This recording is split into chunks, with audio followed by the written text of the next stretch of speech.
So this wedding സീസണിൽ നമുക്കൊരു കുറച്ച് ന്യൂ ആയിട്ടുള്ള ഒരു ഫാബ്രിക് കാണാം. യൂഷ്വലി നമ്മൾ ഡയബിൾ ഫാബ്രിക്സ് സെപ്പറേറ്റ് ആയിട്ട് പർച്ചേസ് ചെയ്യുന്ന കസ്റ്റമേഴ്സ് ഉണ്ട്. ഇത് വരുന്നത് ഒരു ഫുൾ സെറ്റ് ഓഫ് ലെഹങ്കയുടെ ഡയബിൾ ആയിട്ട് വരുന്ന ഒരു പാറ്റേൺ ആണ്. അതായത് skirt will be there same as അതിന്റെ തന്നെ ഒരു ക്രോപ്പ് ടോപ്പിന്റെ മെറ്റീരിയലും വരും. At the same time same വീവിങ്ങിനോട് മാച്ച്ഡ് ആയിട്ട് വരുന്ന dyeable dupatta. Full set choose out ചെയ്യുന്ന ഒരു ബ്രൈഡിനും ഇതൊരു ആപ്റ്റ് ഓപ്ഷൻ ആയിട്ട് വരും. ഇനി നമുക്ക് ഇത്രയും കളേഴ്സിനകത്തോട്ട് ഇതിനെ ഡൈ ചെയ്യാനുള്ള ഓപ്ഷൻസ് ഉണ്ട്. ഓഫ് കോഴ്സ് ഡാർക്ക് ടോൺസിലോട്ട് വേണ്ട ബ്രൈഡ്സിന് ഡാർക്ക് ഷെയ്ഡ്സും പോകും. At the same time pastel ടോൺസിലോട്ട് നമുക്ക് ഡൈ ചെയ്തെടുക്കാം. ഡൈയിങ്ങിന്റെ ചാർട്ട്സ് വരുമ്പോൾ ഇങ്ങനെ വരും. ഡീറ്റെയിലിംഗ്സ് നോക്കാനാണെങ്കിൽ ഫാബ്രിക് വന്നിരിക്കുന്നത് ജോർജറ്റ് ആണ്. സ്കേർട്ട് ആൻഡ് ടോപ്പിന്റെ വന്നിരിക്കുന്ന മെറ്റീരിയൽ ജോർജറ്റിൽ വന്നിട്ടുള്ള എംബ്രോയിഡറീസ് ആണ്.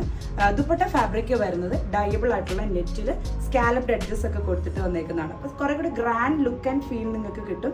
ഫുൾ ഓൾ ഓവർ ഒരു സീക്വൻസിന്റെ സിഗ്സാക്കിന്റെ വീവിങ്സ് വന്നിട്ടുണ്ട്. സ്കേർട്ടിന്റെ താഴത്തെ പോർഷനിൽ ബിഗ് ആയിട്ടുള്ള ഒരു ബോർഡറിൽ മിറേഴ്സ് ക്രിയേറ്റ് ചെയ്തിട്ട് അതിന്റെ എഡ്ജിൽ സ്കാലപ്പിംഗ് കൊടുത്തിട്ടുണ്ട്. ആ സെയിം ഡീറ്റെയിലിംഗ് തന്നെയാണ് ദുപ്പട്ടയിലും വന്നിരിക്കുന്നത്. താഴത്തെ ആ മിററിന്റെ ഡീറ്റെയിലിംഗ്സ് കുറെ കൂടി ഇൻട്രിക്കേറ്റ് ആയിട്ട് ടോപ്പിൽ പോർഷനിലും വന്നിട്ടുണ്ട്. അപ്പോൾ അറ്റ് സെയിം ടൈം ഇതിന്റെ ഒരു ഗുണം എന്ന് പറയുമ്പോൾ ബഡ്ജറ്റ് റേഞ്ച് നോക്കുന്ന ഒരു കസ്റ്റമേഴ്സ് ഒത്തിരി ഹാൻഡ് വർക്ക് കയറ്റാണ്ട് എന്നാൽ കുറച്ച് ഗ്രാൻഡ് ആയിട്ട് തോന്നണം എന്നുള്ളവർക്ക് ആപ്റ്റ് ആയിട്ട് പോകാവുന്ന ഒരു കൈൻഡ് ഓഫ് സെറ്റ് ആണ് ഇത് വരുന്നത്. അപ്പോൾ ഇതുപോലത്തെ fabrics and customization you can contact us on below number. Thank you.